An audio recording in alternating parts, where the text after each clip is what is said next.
बिस्मिल्लाहिर्रहमानिर्रहीम। अस्सलामुअलैकुम। International Islamic university Islamabad school Sahiwal campus online lectures. ये हमारा जमात शशम का सबक नंबर 4 कामयाबी की कुंजी का लेक्चर नंबर 1 है।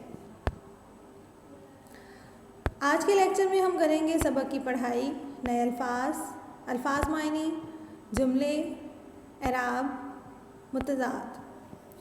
काम शुरू करने से पहले आपके पास इल्म व अदब उर्दू जमात का काम की कॉपी और इमदादी अशिया, पेन, मार्कर और कच्ची पेंसिल, पैमाने का होना ज़रूरी है। सबसे पहले आप लोग जमात का काम की कॉपी के ऊपर इंडेक्स लिखें, नंबर शुमार लिखें, आज की तारीख लिखें और उन्वान हमारा है कामयाबी की कुंजी। आज हम इसके करेंगे अल्फाज मायने, ठीक है। उसके बाद आपके पास इल्म अदब किताब होनी चाहिए। काम करने के लिए जमात का काम की कॉपी तैयार कर लें, उसके ऊपर दिन लिखें, तारीख लिखें, उन्वान लिखें, कच्ची पेंसिल से हाशिया लगा लें पैमाने से और अल्फाज मायने के लिए कॉपी तैयार कर लें, ठीक है। सबसे पहले आप लोग इल्म अदब सफ़ा नंबर 11 खोलें, सबक नंबर 4 कामयाबी की कुंजी। आज हमने सबक पढ़ना है कामयाबी की कुंजी। आप लोग पहले इसकी पढ़ाई करें खुद से, वीडियो को पॉज लगा दें, वीडियो को यहाँ पर बंद कर दें और उसके बाद आप खुद से पढ़ाई करें। जो आपको मुश्किल अल्फाज लगें उनको आप ख़त कशीद कर लें। उसके बाद दोबारा वीडियो को चलाकर मेरे साथ सबक की पढ़ाई करें। आपने साथ साथ अल्फाज मायने भी लिखने हैं, कॉपी आपकी तैयार होनी चाहिए। हाँ जी, हमारा उन्वान है आज का कामयाबी की कुंजी। हाँ जी, क्या है इसके बारे में कौन बताएगा? कामयाबी की कुंजी, इसका क्या मतलब है? हाँ जी, अगर कामयाबी होता है अगर हम कोई भी काम करें उसके लिए हमें मेहनत करनी होती है, ठीक है। अगर हम एक काम है उसको मेहनत से, लगन से करेंगे, पूरी जद्दोजहद से करेंगे तो हमें उसका फल भी अच्छा मिलेगा।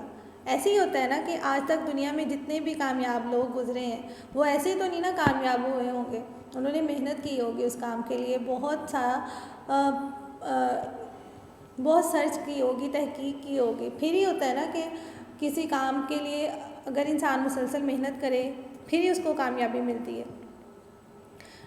दुनिया में जितने भी अजीम इंसान गुजरे हैं उनकी अज़मत की वजह सिर्फ़ और सिर्फ मेहनत है। आज अगर हम पाकिस्तान पे लगा लें, पाकिस्तान हमारा मुल्क है, ये हमें ऐसे ही नहीं मिला, ये कायदे आज़म और उनके साथियों की मुसलसल कोशिश और मेहनत का फल है।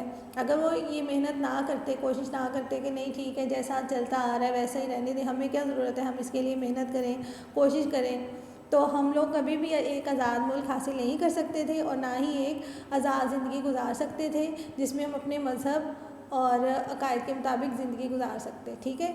लेकिन उन्होंने, कायदे आज़म ने और उनके साथियों ने मिलकर लगातार मेहनत की, कोशिश की, अनथक मेहनत की, जिसके नतीजे में पाकिस्तान बन गया और यहाँ पर हम अल्लाह ताला और नबी पाक सल्लल्लाहु अलैहि वसल्लम के अहकामात के मुताबिक ज़िंदगी बसर कर रहे हैं।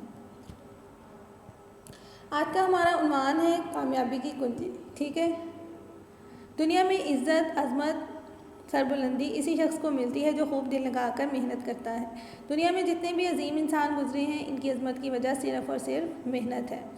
इस वक्त जितनी कौमें तरक्की याफ्ता हैं इनकी तरक्की के पीछे सख्त और अनथक मेहनत है। जो कौमें मेहनत से जी चुराती हैं, मतलब दिल चुराती हैं, वो दुनिया में कभी भी सरबुलंदी हासिल नहीं कर सकती। जो लोग सुस्त और काहिल होते हैं, मेहनत से दूर भागते हैं, अपनी ज़रा सी ज़रूरत के लिए दूसरों का सहारा ढूंढते हैं, वो ज़िंदगी में कभी भी कामयाब नहीं होते। मेहनत इंसान के जिस्म और दिमाग को ताकतवर बनाती है और इसे दीनों दुनिया की सरगर्मियों में हिस्सा लेकर आगे बढ़ने के लिए तैयार करती है। अगर इंसान मेहनत ना करे तो इसकी वो तमाम सलाहियतें जो अल्लाह ने इसे अता की हैं वो आहिस्ता आहिस्ता ख़त्म हो जाएंगी। फिर इंसान ना तो दुनिया के किसी काम का रहेगा और ना ही दीन का। इसीलिए इंसान को मेहनत करनी चाहिए। जैसे कि आग है, अगर हम कहें कि आग जलाएं, लेकिन अगर हमारे पास वो चीज़ें ही ना हो जिससे आग जल ले, आग हम किससे जलाएंगे? माचिस से, ठीक है। माचिस होगी तो ही आग जलेगी, बिना ईंधन की आग नहीं जलती। इसी तरह बिना मेहनत, कोशिश और लगन के कामयाबी नहीं मिल सकती। अंग्रेज़ी ज़ुबान की मशहूर लुगत मीन डिक्शनरी जो होती है, वेबस्टर डिक्शनरी के नाम से तो बहुत से लोग वाकिफ़ होंगे। इस डिक्शनरी का मौलिफ जो है वो डैनियल वेबस्टर है। वेबस्टर ज़माने तालिब इल्मी में एक आम सा फ़र्द था और क्लास में अमूमन सबसे कमज़ोर समझा जाता था। जब इसे तालीम की गर्ज से हम शायर भेजा गया तो वहाँ बहुत ही कम मुद्दत ठहरा और कुछ अरसे के बाद रोता हुआ घर लौट आया, मतलब वापस आ गया। रास्ते में एक पड़ोसी ने इसे रोता देखकर रोने का सबब पूछा तो वेबस्टर ने जवाब दिया कि मैं कभी स्कॉलर नहीं बन सकता। मैं अपनी जमात में हमेशा निचली सतह पर रहा हूँ और मेरे हम मकतब मेरा मजाक उड़ाते हैं। मैं इसी से मायूस होकर लौट आया हूँ। अब मैं कभी स्कूल नहीं जाऊँगा। अल्फाज मायने लिखते जाएँ साथ साथ। कामयाबी कुंजी, चाबी, स्कॉलर, आलिम, इस्तिफादा, फ़ायदा। पड़ोसी ने शफकत से इसके सर पर हाथ फेरा, मतलब प्यार से उसके सर पर हाथ फेरा और कहा कि मुझे तुम पर पूरा यकीन है कि तुम क्लास के सबसे लायक तालिब इल्म से भी ज़्यादा ज़हीन हो। तुम दोबारा स्कूल जाओ और क्लास के सबसे ज़हीन लड़के से हर मामले में मुकाबला करो। जिस मजमून में वो तेज़ है तुम इससे ज़्यादा तेज़ी दिखाओ। वो पहली पोजीशन लाने के लिए जितनी मेहनत करता है तुम इससे ज़्यादा मेहनत करो। वेबस्टर को ये बात कुछ देर बाद समझ में आई, लेकिन इसने पड़ोसी की बात फ़ौरन तस्लीम कर ली। खूब दिल लगाकर मेहनत की और फिर वो वक्त भी आया कि दुनिया ने इसे शोहराए आफाक, अंग्रेज़ी दान की हैसियत से जाना। शोहराए आफाक मतलब पूरी दुनिया में मशहूर। अब करोड़ों लोग इसकी तालीम करदा डिक्शनरी से फ़ायदा करते हैं, मतलब इस्तिफादा हासिल करते हैं, फ़ायदा हासिल करते हैं। इस मिसाल से साबित होता है कि मुसलसल मेहनत ही वो कुंजी है जिसके ज़रिए इंसान अपनी नाकामी के ताले को खोल सकता है। नाकामी के बाद कामयाबी का राज ये है कि नाकामी को वक्ती वाक़या समझकर नाकामी को दोबारा कामयाबी में बदलने का हौसला पैदा किया जाए। मतलब अगर ज़िंदगी में ज़रूरी नहीं होता पढ़ाई होती है, कई ऐसे मुकाम होते हैं जैसे खेल में आप कभी हार गए तो आप कहें कि नहीं हमने तो ये खेलना नहीं है। इंसान अगर बार बार किसी काम के लिए कोशिश करे तो वो ज़रूर उसमें कामयाब हो जाता है। जैसे प्यासा कौवा, आप लोगों ने कहानी पढ़ी हुई है ना कि कौवे को बहुत प्यास लगती है और वो जाता है पानी की तलाश में, तो उसे एक जग या घड़ा नज़र आता है तो पानी बहुत कम होता है। ऐसा भी तो हो सकता था ना कि कौवा को कहता है चलो कोई बात नहीं, मैं कहीं और से पानी पी लेता हूँ, यहाँ से नहीं मिलता। लेकिन वो क्या करता है, पानी पीने के लिए कोशिश करता है, स्ट्रगल करता है। वो एक एक पत्थर उठा के उस घड़े में डालता है। ये उसकी जहानत है ना, वो एक एक पत्थर इकट्ठा करता है और उसको अपनी चोंच में ले लेकर उस घड़े में डालता रहता है और आखिर क्या होता है कि वो पानी जो है ऊपर आ जाता है और वो दिल भर के पानी पीता है और उड़ जाता है। क्यों? क्योंकि उसने मेहनत की थी ना, पत्थर लाए और उसमें डाले और फिर क्या हुआ, उसकी मेहनत का नतीजा कि उसने पानी पी लिया। यही तरीक़ाकार जो है वो इंसान को अपनाना चाहिए कि अगर कभी किसी काम में नाकाम हो जाए तो दिल छोटा नहीं करना चाहिए, ना ही दिल बर्दाश्त होकर उसे छोड़ना चाहिए, बल्कि उस काम को मुकम्मल करने के लिए, पूरा करने के लिए, उस चीज़ को हासिल करने के लिए ज़्यादा मेहनत और कोशिश करनी चाहिए। नाकामी के बाद कामयाबी का राज ये है कि नाकामी को वक्ती वाक़या समझकर नाकामी को दोबारा कामयाबी में बदलने का हौसला पैदा किया जाना चाहिए। बहुत से तालिब इल्म है जो एक मरतबा की नाकामी से दिल बर्दाश्ता होकर तालीम का सिलसिला ही छोड़ बैठते हैं। वो ये नहीं समझते कि नाकामी कामयाबी की पहली सीढ़ी होती है। दुनिया में शायद ही कोई शख्स ऐसा हो जो ज़िंदगी के हर मामले में कामयाब रहा हो। कभी ना कभी तो हर एक को नाकामी का मुंह देखना ही पड़ता है। अगर हर कोई अपनी नाकामियों से घबरा कर घर बैठ जाता तो आज दुनिया में इतनी तरक्की ना होती। अब इस पैराग्राफ में क्या बताया कि हर इंसान को कभी भी नाकामी को आखिरी सीढ़ी नहीं समझना चाहिए, ठीक है। कोशिश करते रहना चाहिए और कभी ना कभी क्या होता है कि इंसान कामयाब हो ही जाता है। अगर हर इंसान नाकामियों से घबरा कर घर बैठ जाए तो कभी भी दुनिया में तरक्की नहीं होगी। अगर हम ये समझ लें कि नाकामी वो सड़क है जिसका इख्तिताम कामयाबी पर होता है तो हम कभी हिम्मत ना हारें। जो लोग इस बात को समझ जाते हैं कि कामयाबी इनका मुकद्दर बन जाती है, लेकिन ऐसे लोग जो नाकामी से मायूस हो जाते हैं और मज़ीद जद्दोजहद तर्क कर देते हैं, मतलब छोड़ देते हैं, वो हमेशा नाकामी के सफ़र पर गामजन रहते हैं, मतलब चलते रहते हैं।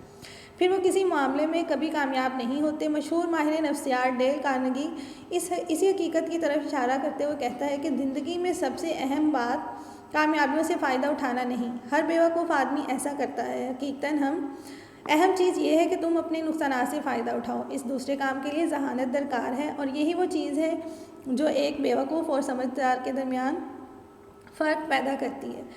काम ज़ाती नौयत का हो या इज्तिमाई का। इज्तिमाई फलाह का बहुत मेहनत और लगन चाहता है।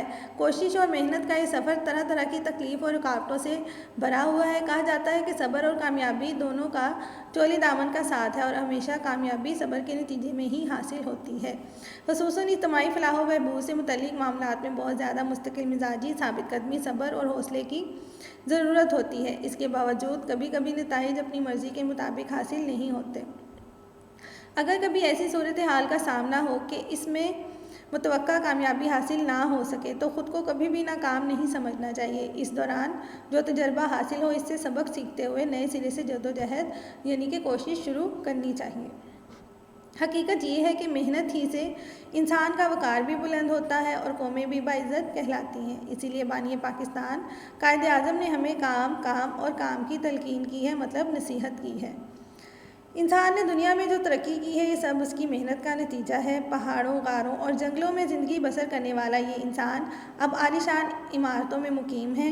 अब ये हवाओं में उड़ रहा है, समंदरों का सीना चीर रहा है, ज़मीन में छुपे हुए ख़जानों को निकाल रहा है और खिलाओं से गुजर कर चाँद तक जा पहुँचा है। ये सब उसकी मेहनत का फल है, वो मेहनत जो सदियों से करता चला आ रहा है।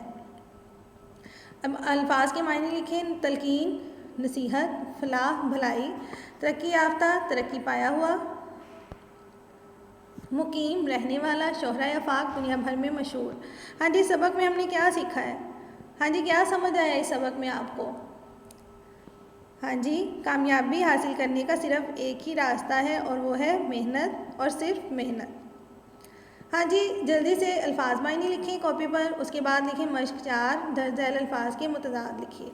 हमारे पास अल्फाज हैं मोहब्बत, तलू, आज़ादी, बहार, इनकार, सज़ा, तवील। हमने इसके मायने लिखने हैं, मुतज़ाद लिखने हैं। नफ़रत, मोहब्बत, नफ़रत, तलू, ग़ुरूब, आज़ादी, ग़ुलामी, बहार, ख़िज़ा, इनकार, इकरार, सज़ा, जज़ा, तवील, कलील। जल्दी से काम कंप्लीट करें और इसके बाद डायरी निकालें। हाँ जी, डायरी में आपने क्या करना है? डायरी पे सबसे ऊपर पहले आप तारीख़ लिखें आज की, अपना मजमून लिखें उर्दू, नए अल्फाज की इमला तैयार करके आपने खुशख़त लिखनी है और इस सबक के जुमले बनाने हैं। जैसे सबक 3 मश्क 3 है मुस्तकिल मिजाजी, दिल बर्दाश्ता, शोहरा आफाक, फलाह, मुकीम, तलकीन, कुंजी। इन तमाम अल्फाज को आपने जुमलों में इस्तेमाल करना है और उसके बाद आपने इसकी मश्क 3 करनी है, 2 हल करनी है, 3 करनी है और मश्क 6 करनी है। मश्क 6 में आपने इराब करने हैं। पहले आपने इन इराब की तारीफ़ें पढ़नी है। ज़बर क्या होती है? ज़बर, ज़ेर, पेश, जज़म, तनवीन, तशदीद, इन सबको पढ़ना है ध्यान से। उसके बाद आपने ये किताब के ऊपर इराब लगाने हैं। आप लोगों ने काम बहुत अच्छा करना है ग्रेड 6। उसके बाद अगले लेक्चर में हम क्या करेंगे? मश्क के इस सबक के सवालात के जवाबात करेंगे, वाहिद जमा और दरख्वास्तें करेंगे। ठीक है, उसके लिए आपने क्या करना है कि सवालात के जवाबात आपने किताब में से तलाश करने हैं, पेंसिल से मार्किंग करनी है ताकि हमें अगले लेक्चर में आसानी हो और आपको पता चले कि इन सवालात के क्या जवाबात हो सकते हैं। ठीक है, यहाँ पे हमारा लेक्चर ख़त्म होता है। अगले लेक्चर के लिए अल्लाह हाफिज़।